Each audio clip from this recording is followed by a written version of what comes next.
Olá, tudo bem? Aqui quem fala é o professor Fabrício Bosco Del Vecchio.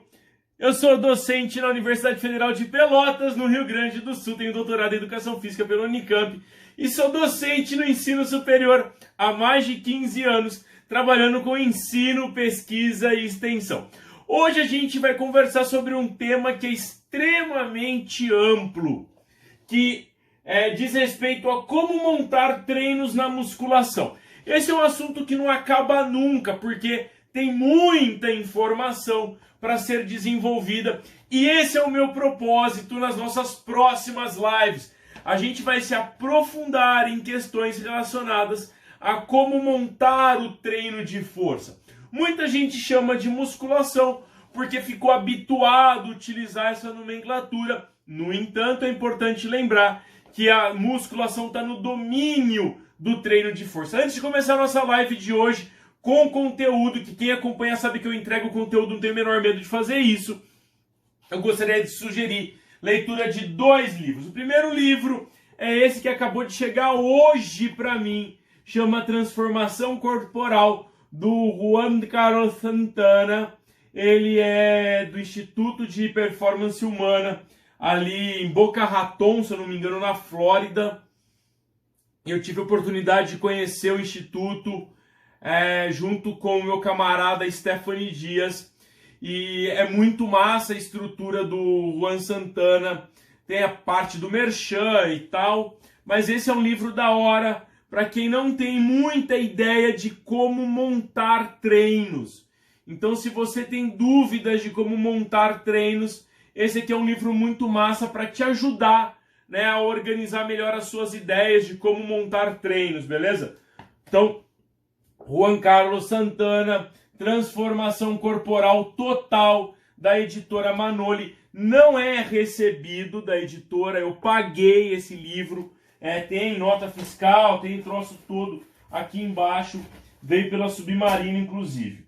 E a outra sugestão que eu quero deixar hoje é o livro do Super Claudião, do Cláudio Lira. Esse livro é muito massa também, é o livro de Fisiologia do Exercício do Cláudio Lira. Se você não conhece, vale demais a pena conhecer. Também da Manoli. Mano, hoje eu fiz propaganda da Manoli de graça, velho. Também da Manoli, então se você não conhece esse livro do Claudião, cara, é um livro muito massa de ler também, tá? Ele é extremamente amplo, tem muita informação sobre fisiologia do exercício. São diversos capítulos, a gente tem 7 capítulos diferentes, na real, assim, 7 sessões com vários capítulos, dentre elas, quase 1000 páginas de livro. É um livro muito massa de fisiologia do exercício, do Cláudio Lira, na editora Manoli. Valeu? Então, estão feitas as 2 sugestões de livros de hoje e a gente já começa a conversar, então, sobre como prescrever treinos de força, treinos de musculação. Para começar a conversa, eu preciso relembrar alguns princípios-chave da prescrição.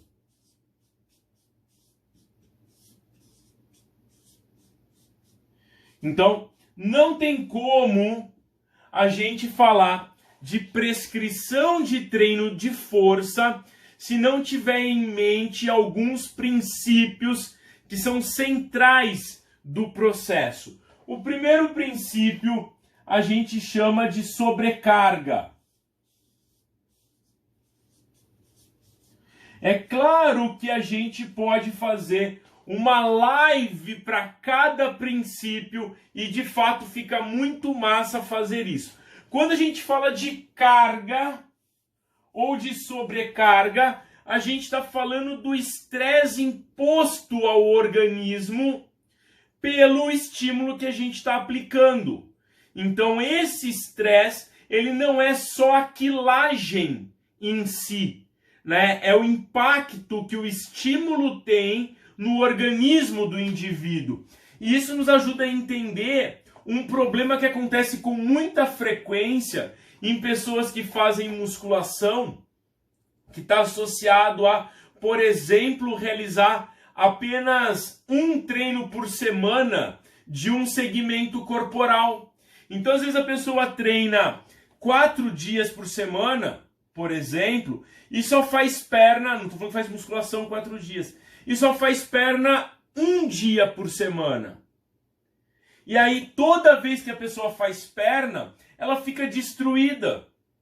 Por quê? A gente está errando no princípio da sobrecarga. Eu estou perdendo a fase ótima para aplicar um novo estímulo. Então a pessoa está normalmente voltando para os níveis anteriores de condicionamento, né, de prontidão biológica. Então o primeiro princípio importante é a sobrecarga. O segundo princípio extremamente importante é a progressão. A gente também vai falar ao longo do tempo de progressão, mas, cara, é essencial entender a progressão. Ou seja, quando eu recebo um cliente, eu tenho que entender qual é o nível de aptidão que ele tem naquele momento e para onde eu quero levá-lo. Quais são os meios e os métodos de treino que me permitem organizar estímulos que vão estressar o organismo, gerando adaptação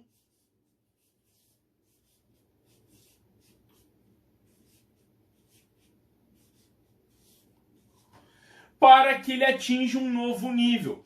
E aí tem uma discussão muito massa na área da biologia humana, da antropologia biológica especificamente, que é o termo adaptação. Alguns pesquisadores dizem que a adaptação é uma modificação permanente na estrutura biológica de um organismo vivo. Então, por exemplo, a remissão da cauda, ela é uma adaptação. Algumas pessoas nascendo sem siso é uma adaptação. Ou seja, não vai ter volta. A modificação do apêndice, do apêndice vermiforme, é uma adaptação. Então não tem regressão. Agora, quando você aplica um treino, a pessoa melhora, por exemplo, a composição corporal, a estrutura muscular, a gordura corporal, enfim, a aptidão aeróbica, nível de força, ela melhorou. Se você tira aquele estresse e ela regride e ela volta aos níveis anteriores, não foi uma adaptação que ela sofreu. O termo adequado é ajuste.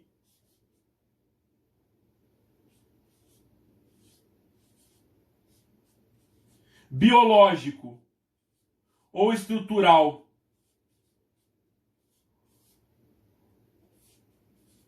Como assim, Fabrício? Ué? Ela está tendo um estresse, uma demanda, e o organismo está se ajustando para poder fazer frente àquela sobrecarga, aquele estresse. E quando aquela sobrecarga ou aquele estresse não está mais presente, acontece uma regressão daquela modificação, daquele ajuste biológico ou estrutural. Então, de modo geral, fala aí, Iris, tudo bem? De modo geral, adaptação é algo permanente, ajuste é uma parada que é transitória. Eu sei que pouca gente ouviu essa explicação dessa forma, mas também não faço questão que aprendam sobre isso, mas eu queria deixar claro que existe na antropologia biológica essa diferença. A gente tem uma outra questão quando a gente fala de princípios para a montagem do treino de força, que é a especificidade.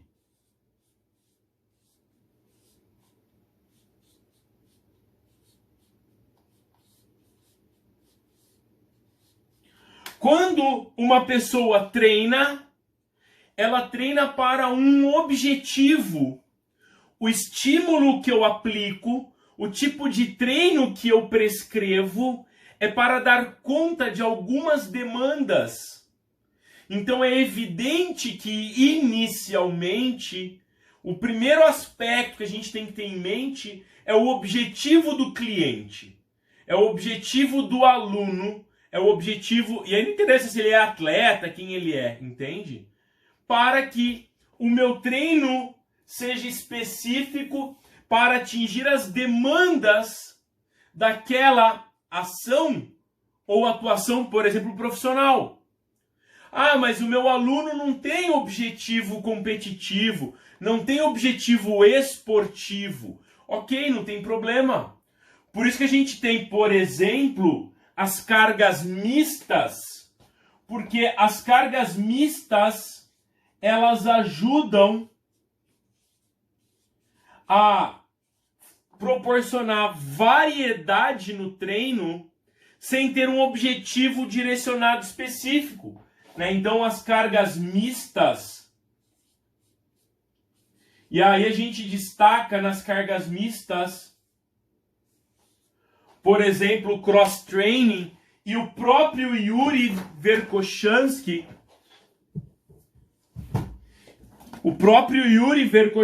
no livro Super Treinamento, deixa eu ver se eu acho aqui, só para não dizerem que eu estou falando besteira, na página 298,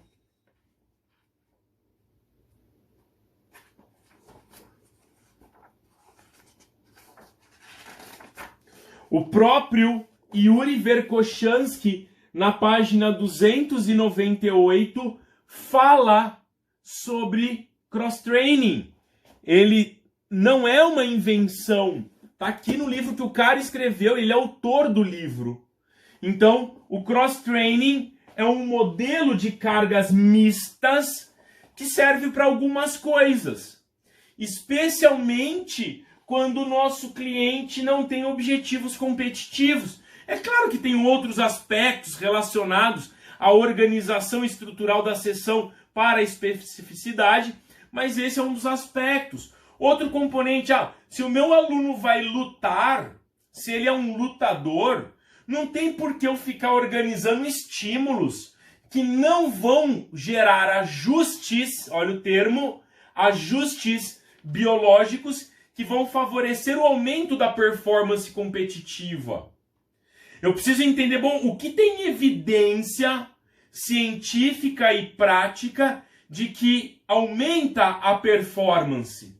E aí eu vou considerar, então, a inclusão voltando nos aspectos da especificidade. E aí, quando a gente fala de especificidade, a gente tem correspondência dinâmica, padrão mecânico, tipo de ação e atividade muscular. Tem algumas características que nos ajudam a entender melhor o que é especificidade, ok? Mas ela precisa estar em mente. Quando eu recebo o meu cliente, ele fala, meu objetivo é tal, eu preciso saber, o treino que eu vou montar é específico para a demanda do meu cliente? E aí agora um parênteses, tá? Papo de coach. Muitas vezes a gente vende o que o nosso cliente quer, ok? Mas entrega o que ele precisa. Pegou? Muitas vezes a gente vende para o nosso cliente o que ele está querendo, porque ele acha que é aquilo que é importante, mas a gente entrega o que ele precisa. Sacou a diferença? Quem está comigo aqui na live, sacou a diferença? Eu vendo o que ele está querendo, mas eu entrego o que de fato ele precisa. E isso nos ajuda a conseguir ter um alinhamento profissional e um propósito de mudança de vida a partir do exercício físico. Uma outra questão que envolve princípios de prescrição do exercício é a individualização. Cuidado, não é individualidade biológica, ok? É individualização.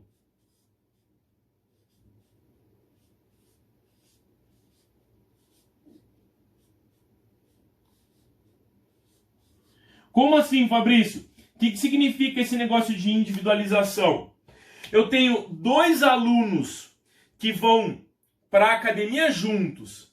Eles estão treinando juntos, eles são parceiros de treino.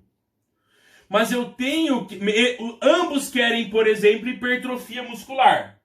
Ambos querem aumentar a massa muscular. Ambos querem diminuir gordura corporal.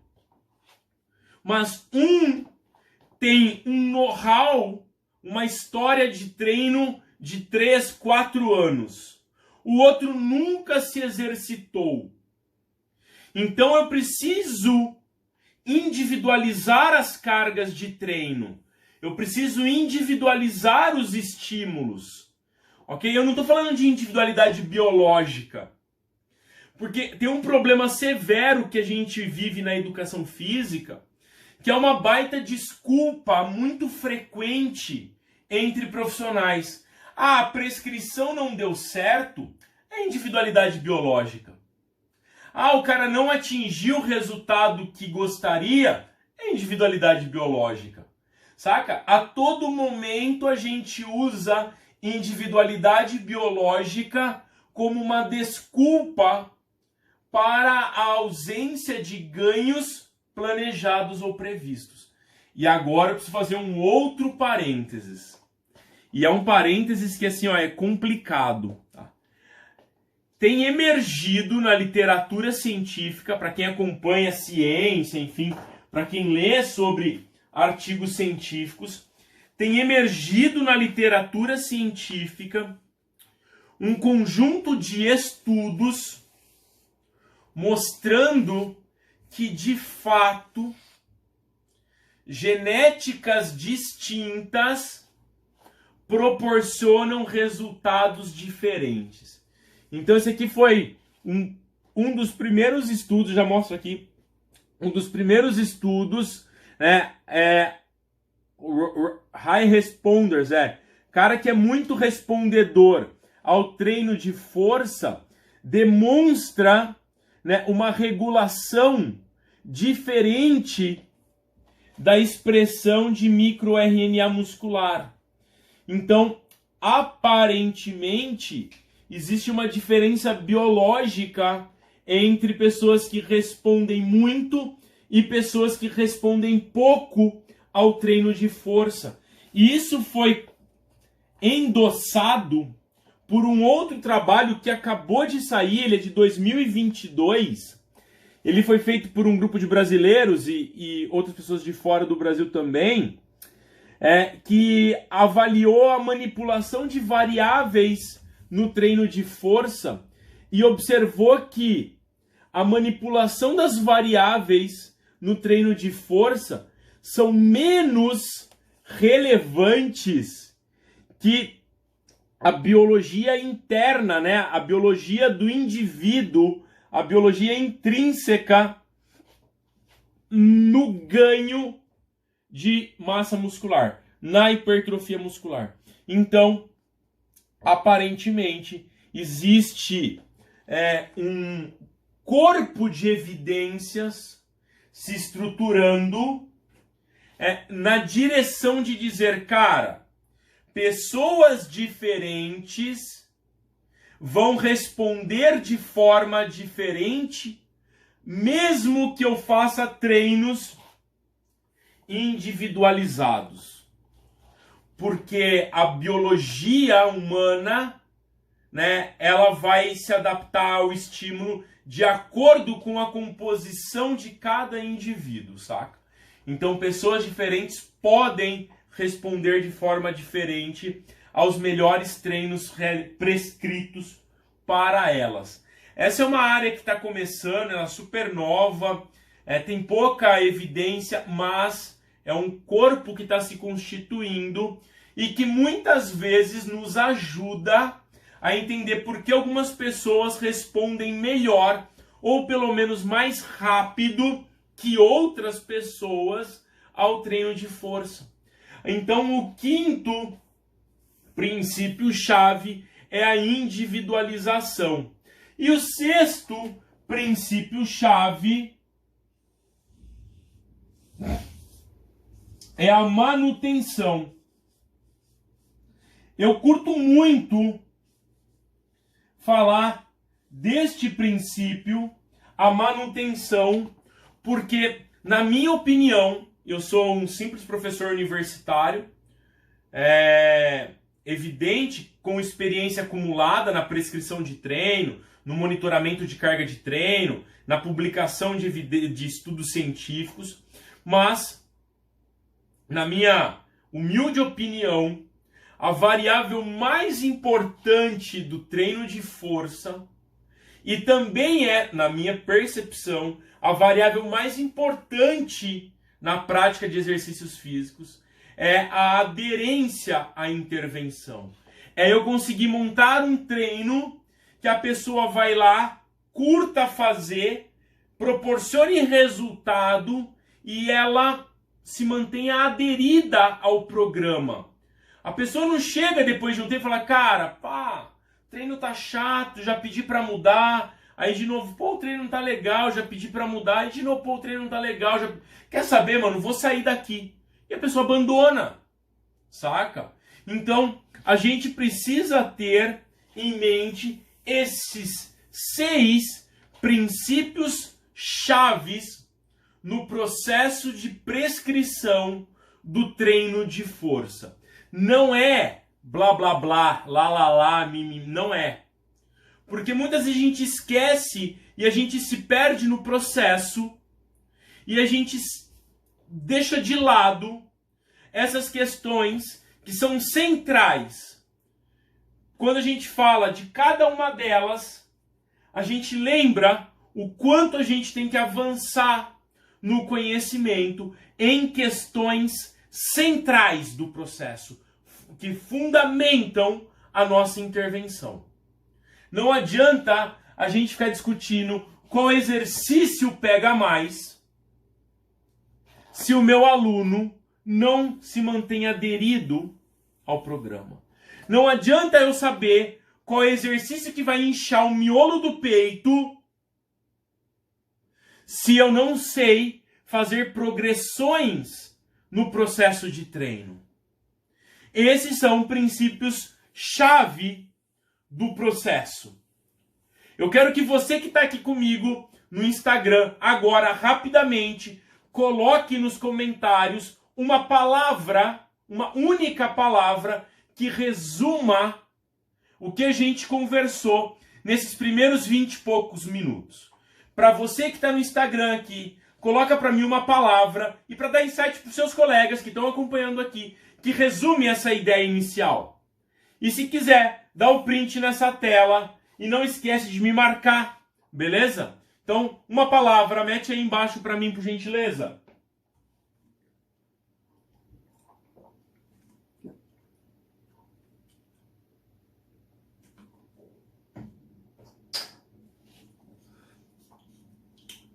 Entrou. Pena que entrou não é palavra, né? Então, mano, tá embaçado de criar uma palavra aí, né? Bom, continuidade, aderência, massa.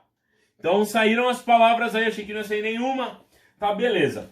Agora a gente vai avançar, tá? Essencial. A gente vai avançar, beleza? Quando eu vou montar... pernilongo ali, velho. Quando eu vou montar um programa de musculação, quando eu vou programar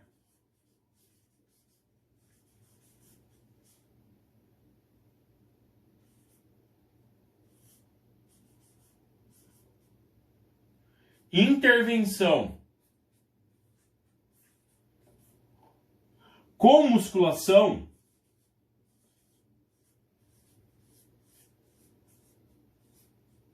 eu preciso tomar alguns cuidados. Para quem está aqui pela primeira vez, às vezes eu escrevo devagar porque eu estou escrevendo de trás para frente, beleza? E aí a gente se perde, né? Aí, ó, constância, intervenção, conscientização, pô, palavras muito massas. Criteriosa, perfeito, Sandra, demais.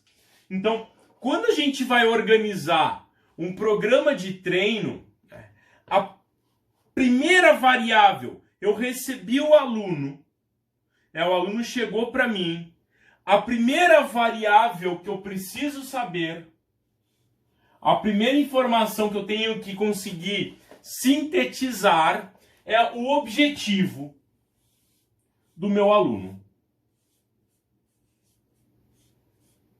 E aí é importante vocês lembrarem, uma coisa é o que ele quer,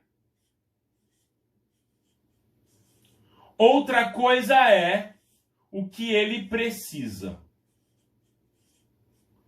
Ok? Quando essas coisas estão alinhadas, cara, é lindo. Mas isso nem sempre acontece. Então é importante eu ter ideia dos objetivos do meu aluno para a gente poder seguir no processo. A segunda etapa que a gente precisa cumprir para programar uma intervenção com musculação é fazer uma avaliação. E aí é evidente que existem centenas de tipos diferentes de avaliação. Eu vou destacar 2 pontos importantes que eu acho que tem que constar numa avaliação para a montagem de programas de intervenção com musculação. A gente tem que avaliar, no mínimo, a gente tem que conseguir avaliar os níveis de força do nosso cliente. Esse, para mim, é o primeiro aspecto. Eu preciso saber avaliar o meu cliente com testes que sejam relevantes para a prescrição e para o diagnóstico. O meu aluno, ele tem níveis, por exemplo, adequados de força muscular em exercícios-chave, por exemplo, em testes de potência, se for por um atleta, por exemplo. Esse é o primeiro aspecto. Eu preciso ter ideia dos níveis de força do meu aluno. Então é essencial que eu identifique se ele está forte ou fraco para o sexo e para a faixa etária dele. Se você não sabe fazer isso, não tem problema. Com o passar do tempo a gente vai conversar mais sobre isso, inclusive vendo tabelas classificatórias internacionalmente reconhecidas. E a gente também precisa, na avaliação, detectar não só o nível de força, mas os déficits, as deficiências, e aqui eu vou chamar de desequilíbrios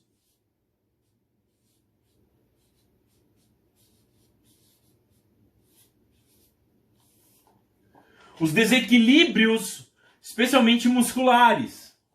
Então, quando o meu aluno faz um agachamento, ele apresenta valgo dinâmico, ele apresenta instabilidade torácica, ele apresenta tilt pélvico, ele tem ausência de equilíbrio bilateral, ele tem inclinação pélvica durante o movimento de tripla flexão e extensão. Então, eu preciso ter ideia se ele apresenta desequilíbrios musculares que vão prejudicar a sua performance ao longo do tempo. Parênteses. Cara, hoje eu tive uma reunião incrível na ESEF com esse cara que acabou de entrar aí, ó. Gabriel Gabiti. Cara, eu fiquei muito feliz. A gente bateu papo por 1 hora na análise de dados do mestrado dele. A gente está avaliando o efeito de destreino na celularidade adiposa de ratos. Gabi, eu saí muito feliz hoje da reunião contigo, cara. Fiquei muito satisfeito, né, com a nossa conversa. Fazia tempo que eu não tinha uma conversa tão produtiva academicamente, Gabi. Valeu, cara, por proporcionar isso para mim, tá? Então, o segundo ponto é a gente fazer a avaliação para determinar é os níveis de força e detectar desequilíbrios. E aí desequilíbrio não é só muscular, né, meu? Eu posso ter desequilíbrio entre níveis de aptidão. Por exemplo, um cara com uma aptidão aeróbia muito forte, muito alta, mas com nível de força baixíssimo. O cara com um desempenho no squat jump enorme e com desempenho no salto com contramovimento muito menor, saca? Ou não ideal no índice de reatividade elástica. Então, eu preciso compreender que a minha avaliação ela tem que ser feita para direcionar a intervenção. E grande parte dos nossos clientes, e aqui eu quero puxar a orelha dos meus colegas profissionais de educação física, inclusive deixar claro que eu tenho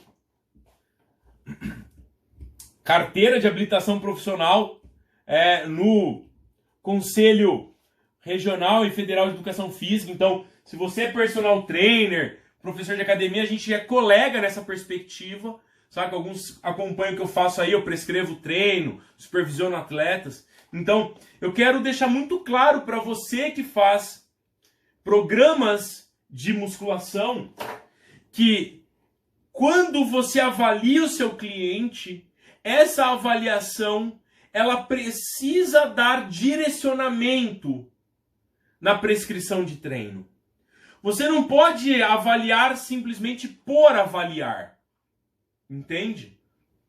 Você tem que ter uma rotina de avaliação que oriente o próximo passo, que é o planejamento da intervenção.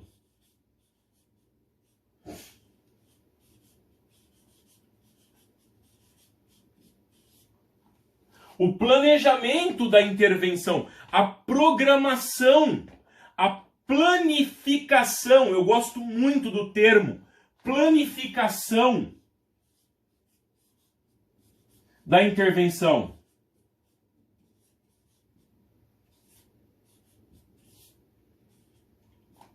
Inclusive, para usar um termo do Velho Vercochan, está escondido aqui no meio, não vou puxar agora para não cair tudo aqui. Então, a planificação, e quando a gente fala de planificação da intervenção, a gente tem que ter em mente da onde a gente está e para onde a gente vai. Então, normalmente, quando eu converso nas mentorias que eu faço com profissionais de educação física, eu vou perguntar para eles assim, não é o objetivo. O objetivo é, eu quero diminuir gordura e aumentar a massa muscular. Qual é a meta? Olha a diferença. Objetivo é o que eu quero. E a meta é o quanto eu quero, em quanto tempo. Saca? O objetivo é um negócio mais amplo nessa perspectiva. A meta é, o objetivo é, eu quero diminuir gordura. Qual é a meta? Eu vou reduzir tantos quilos em tanto tempo. Isso é minha meta. Percebe a diferença entre meta e objetivo? Coloca aí para mim no chat sim ou não. Percebe a diferença entre meta e objetivo? Então, quando a gente fala de planificação, a gente precisa ter em mente que essa planificação ela é de trás para frente, que é um negócio que muita gente ignora. Então, eu primeiro faço a planificação anual.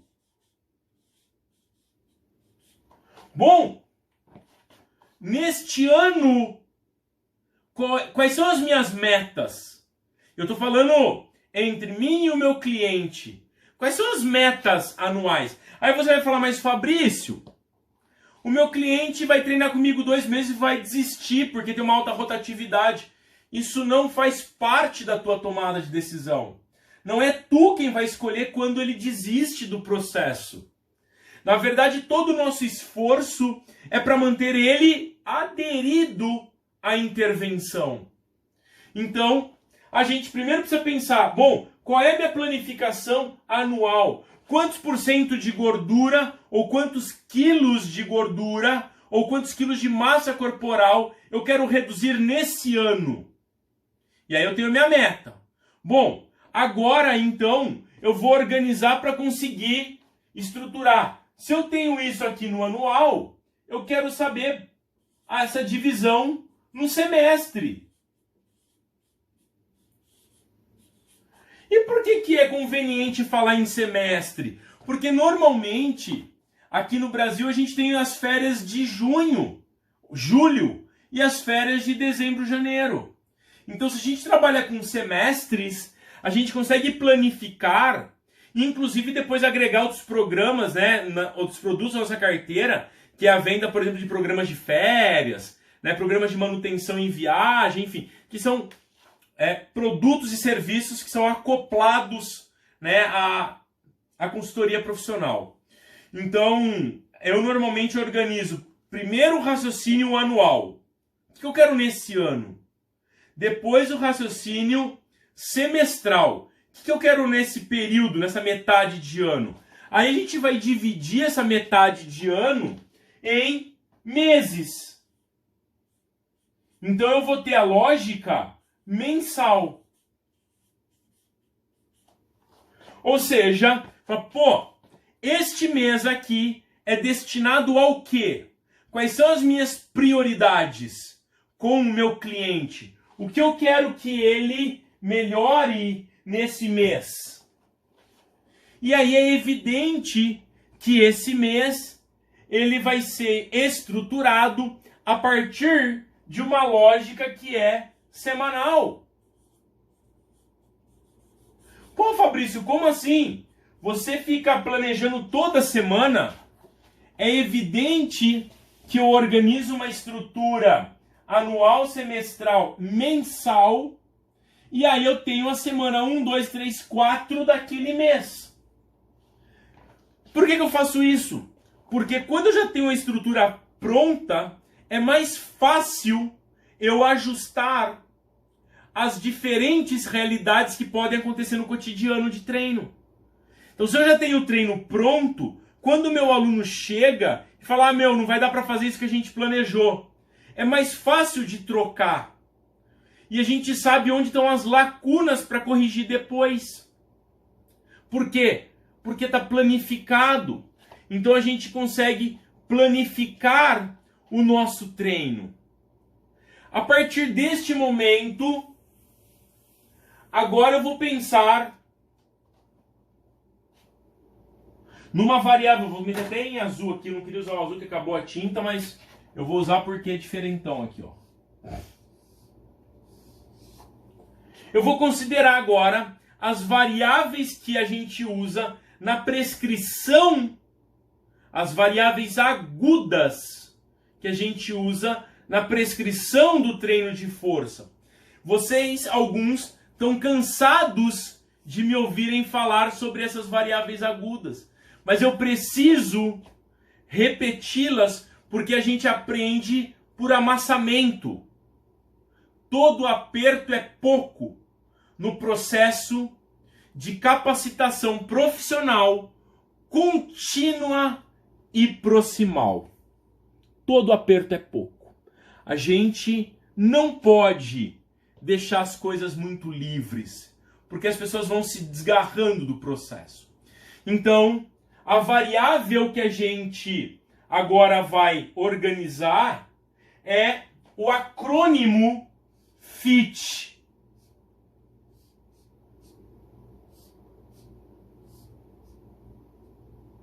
VP. Certamente, vários de vocês já ouviram falar do acrônimo FIT-VP. Eu não vou me aprofundar nas diversas variáveis, tá? Eu vou me ater aqui embaixo, ó. E vou montar dois aspectos cruciais para liberar, assim, um cadeado, tá ligado? Destravar uma forma de enxergar a organização estrutural e a planificação do treino. Então, a primeira variável que a gente considera nesse acrônimo é a frequência semanal.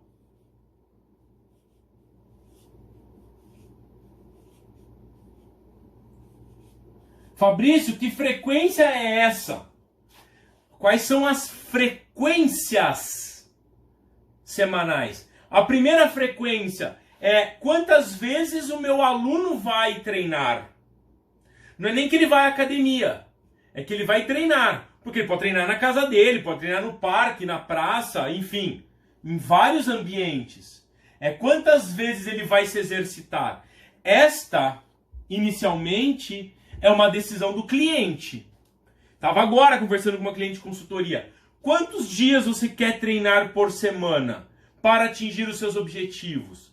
Aí ela inverteu e falou, Fabrício, eu posso descansar um dia por semana? Que é o que a gente queria ouvir de quase todo mundo, né, meu? Se eu tenho a semana inteira, cara, pode escolher o que vai fazer. Eu só quero descansar um dia. Então, a gente está encaminhando para uma prescrição agora, nesse caso, que a pessoa descansa apenas na quarta-feira. Tá, mas e aí? Ela faz outros 6 dias na academia? Não. Aí eu tenho sexta, sábado e domingo de treinos fora da academia. Então, de fato, na academia, ela vai segunda, terça e quinta. E os outros treinos ela faz fora da academia. Então, é uma prescrição complexa, não é simples, porque varia ambiente, varia tipo de estímulo, mas a gente está aqui, de novo, para atingir os objetivos dos nossos clientes. Então, quando a gente fala em frequência, é em frequência semanal de treino, primeira frequência. Frequência semanal de treino. Segunda frequência, a frequência que aquele grupo muscular vai ser exercitado. Quantas vezes por semana eu vou trabalhar aquele grupo muscular? Alguns grupos eu vou trabalhar mais vezes por semana, outros grupos eu vou trabalhar menos vezes por semana, mas de uma coisa eu estou convencido.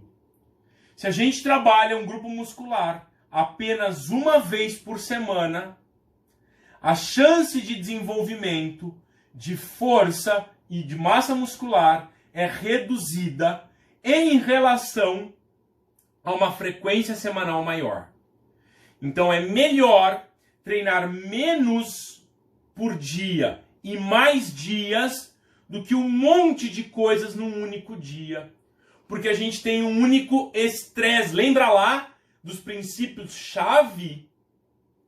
A gente tem redução no ajuste, redução no estresse biológico. Então a primeira variável aqui é frequência.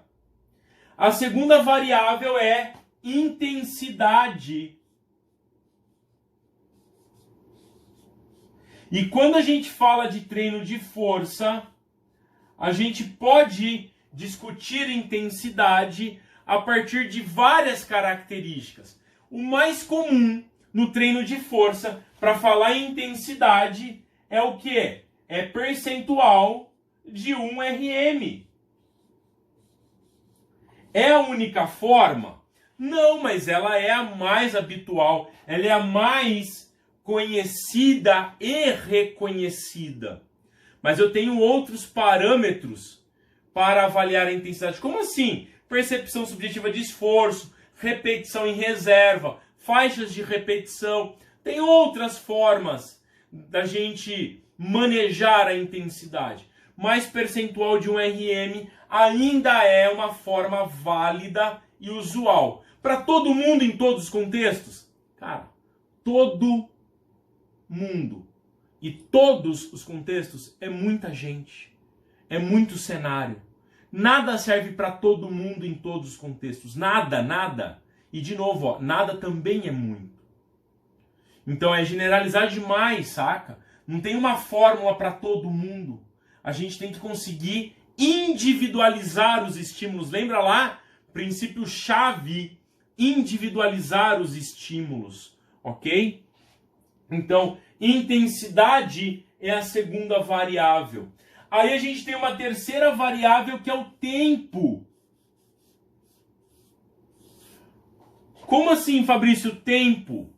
Quanto tempo um grupo muscular deve ser estressado? Tem o termo tempo sob tensão. Lembra? Quanto tempo sob tensão um músculo fica? Essa é a primeira variável de tempo.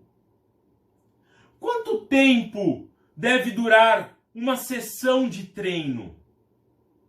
Qual é o tempo mínimo de exposição ao treino de força para gerar modificações nos níveis de força e de massa muscular?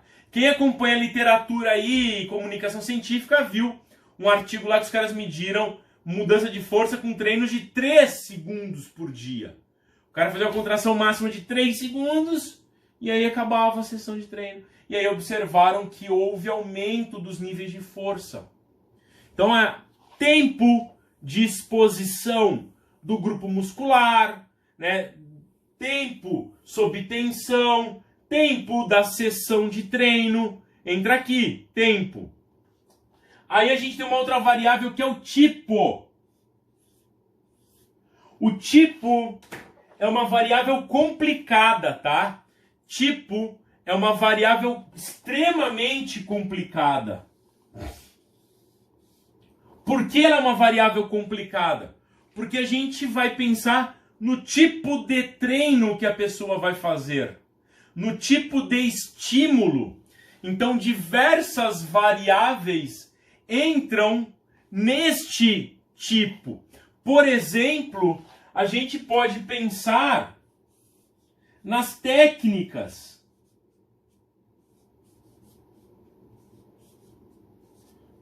Eu tenho cluster, tenho rest pause, alternado por segmento, agrupado por segmento, em circuito. Eu tenho vários tipos de estímulo para serem prescritos, para serem aplicados. Eu tenho também, aqui ó, amplitude de movimento. Qual vai ser a amplitude de movimento? Vários trabalhos têm colocado em xeque o lance da gente sempre fazer amplitudes máximas de movimento. Já existem discussões que, dependendo do desfecho, do objetivo, eu posso implementar repetições que são com amplitude parcial. Aí, quando eu falo de amplitude parcial, tem uma discussão se é melhor sair de pré-estiramento, por exemplo, rosca, né? Sai de pré-estiramento ou sai de pré-encurtamento. Tem desfechos distintos. Os resultados são diferentes. Isso tem que ser considerado aqui na nossa prescrição. Amplitude de movimento. Uma outra variável super importante é a cadência.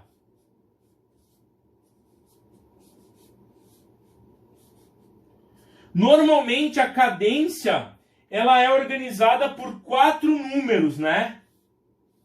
Quem lembra aí da sequência da cadência? Existem várias proposições, mas em geral a gente trabalha com 4 números. Quais são esses números? A gente tem aqui a fase excêntrica. Então, por exemplo, na rosca que eu estava fazendo aqui, cadência, primeiro tempo ali, fase excêntrica. Quantos segundos vão durar a minha fase excêntrica? Esse é o primeiro número. Agora eu tenho o segundo número, que é o número de transição. Quanto tempo eu seguro aqui embaixo? Então eu tenho agora a fase concêntrica. E o quarto número é a segunda transição. É a transição aqui em cima.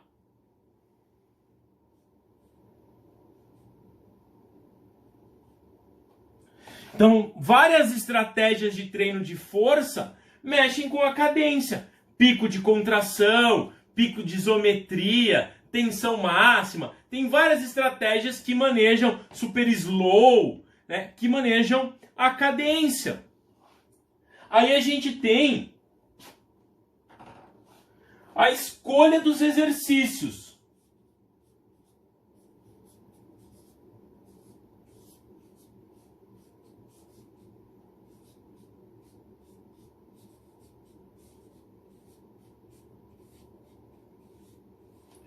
Então, quando a gente fala tipo, predominantemente exercícios compostos, multiarticulares. Não, predominantemente tipo analíticos, exercícios predominantemente uniarticulares. Então, quando a gente fala de tipo, a gente está querendo dizer uma série de ajustes e de análises que são feitas para a escolha dos exercícios. Inclusive de acordo com os objetivos, de acordo com os déficits, lembra lá no começo? As deficiências, os déficits musculares, os desequilíbrios. E aí, uma outra variável aqui é a ordem.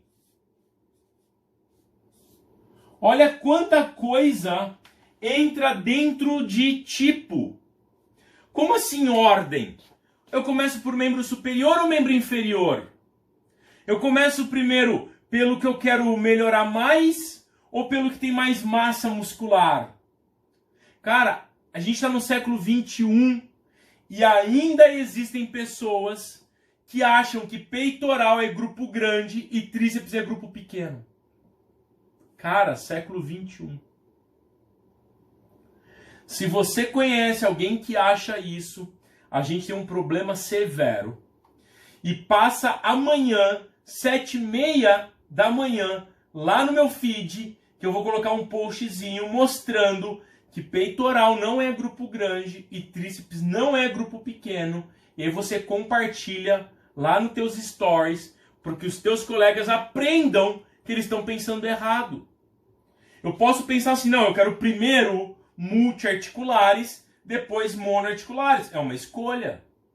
O que a literatura tem observado? Não de forma mais consistente. Eu sei que eu posso tirar, mas eu não quis tirar. Mesmo porque eles não estão atrapalhando a imagem aqui. É um exercício de você se concentrar.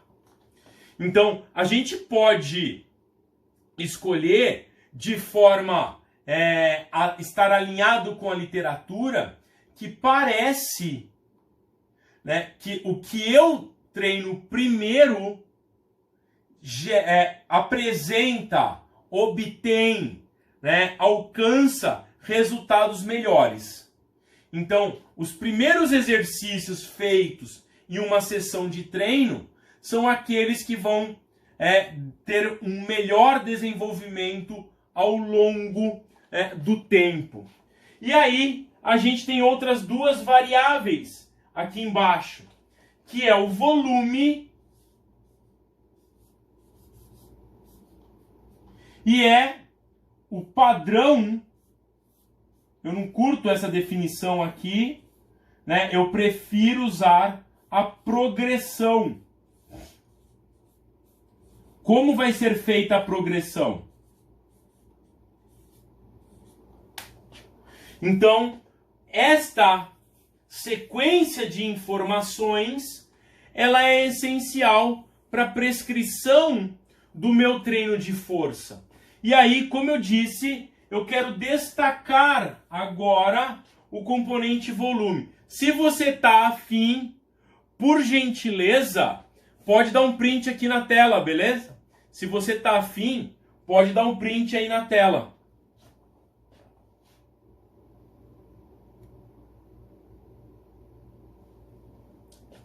Pronto, para ficar melhor o print, Patizinha. Pode dar o print aí na tela. A gente vai para a última parte agora, beleza? Para a última parte. Então, quando a gente fala... Fez o print?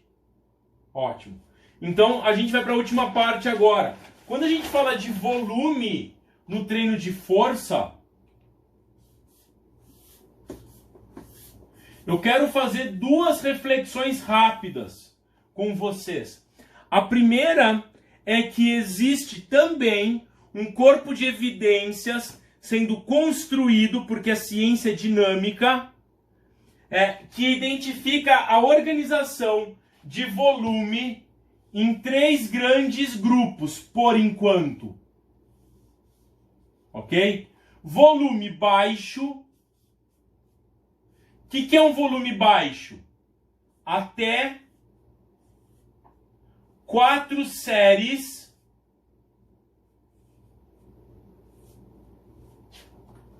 O que é um volume médio?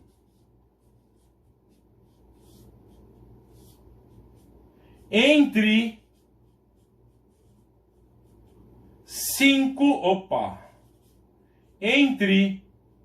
5 e 9 séries. E o que é um volume alto? 10 séries ou mais. Então, hoje, a literatura está organizando, né, a estruturação do volume em baixo até 4 séries, médio entre 5 e 9 séries e alto 10 séries ou mais por grupo, presta atenção agora, por grupo, por semana.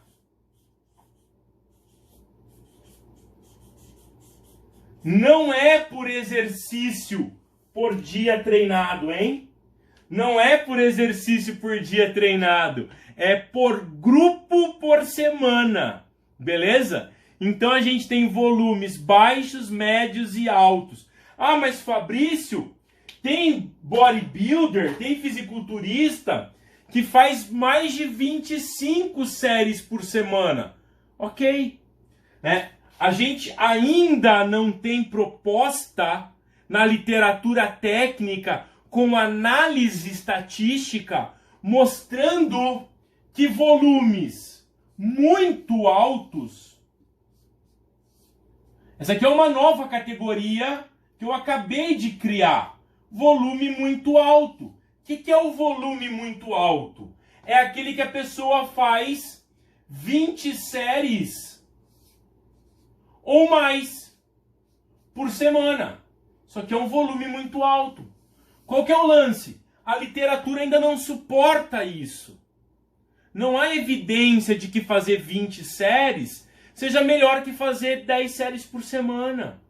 Faltam estudos. Você vai falar, mas Fabrício, lá na minha academia e tal, fisicultura. Beleza, tudo bem, tudo certo. Mas a partir das evidências científicas, não está tão claro ainda. Você vai falar, mas Fabrício, tem um estudo lá que mostrou que fazer mais séries é melhor. Tá, beleza. Não é um corpo de evidências. É uma evidência. A gente deve respeitá-la. Mas não significa que ela sozinha cria, né, uma estrutura que avança ainda. Precisam mais estudos. E aí tem um outro problema. Por quê? Quem treina de verdade sabe que para suportar volumes assim, ó, nós precisamos de recursos ergogênicos.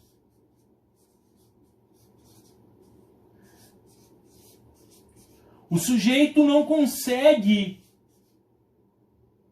ergogênicos.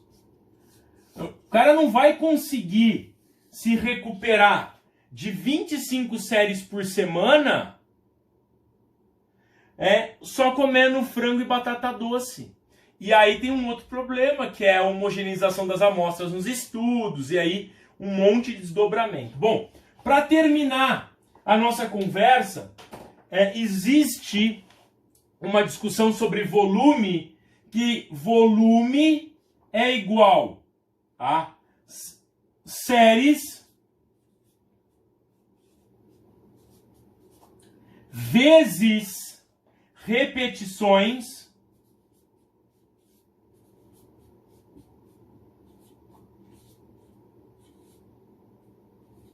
vezes a quilagem que a pessoa desloca. Alguns trabalhos indicam que isso aqui é o cálculo de volume. A gente tem um problema nesse cálculo de volume. Para mim ele não faz muito sentido. Porque, ó, eu tenho o sujeito 1. Olha só, sujeito 1. Ele é intermediário, tá treinando bem, enfim, tá bem condicionado. Ele só não é muito forte, tá? Então ele vai fazer 9 séries de 12 repetições vezes, vou chutar um número aqui, tá? 400 quilos. Então, esse sujeito 1 fez 9 vezes 12, 9 vezes 12 vezes 400 quilos. O volume dele é de 43 toneladas. 43 toneladas, beleza? 43.200. O sujeito 2, ele fez 9 séries, só que o sujeito 2 é um cara avançado, beleza? Ele é mais forte que o sujeito 1. Ele fez 9 séries, também de 12 repetições, só que ele vai meter, por exemplo, 550 quilos. Então ele faz 9 vezes 12 vezes 550, dá 59 toneladas. Quem bate o olho aqui vai falar, cara, o sujeito 2 está fazendo um volume maior que o sujeito 1. Mas esta informação está errada. Por que ela está errada? Porque ela está enviesada pelo nível do sujeito. Agora, presta atenção comigo que eu vou explicar rapidão. Imagina se o sujeito 1 e o sujeito 2, ambos, estiverem treinando a 80% de um RM. Ambos estão treinando a 70% de um RM. Agora a gente faz 9 vezes 12 vezes 0,7. E agora, aqui dá 75,6. E aqui embaixo, 9 vezes 12 vezes 70%, também dá 75,6. Eu não posso calcular volume a partir da quilagem, porque eu vou enviesar a análise. Eu preciso calcular o volume a partir do percentual de um RM. E aí, eu equalizo esses caras que têm níveis de forças diferentes. Por favor, tentem evitar isso aqui, mas considerem a possibilidade de calcular o volume utilizando o percentual de um RM na conta, porque tende a fazer muito mais sentido. Esse é o começo da nossa conversa sobre como montar treinos de musculação. Meu nome é Fabrício Bosco Del Vecchio, eu agradeço demais a sua presença e a sua paciência na nossa live com o Fabrício. Até a próxima e uma ótima noite.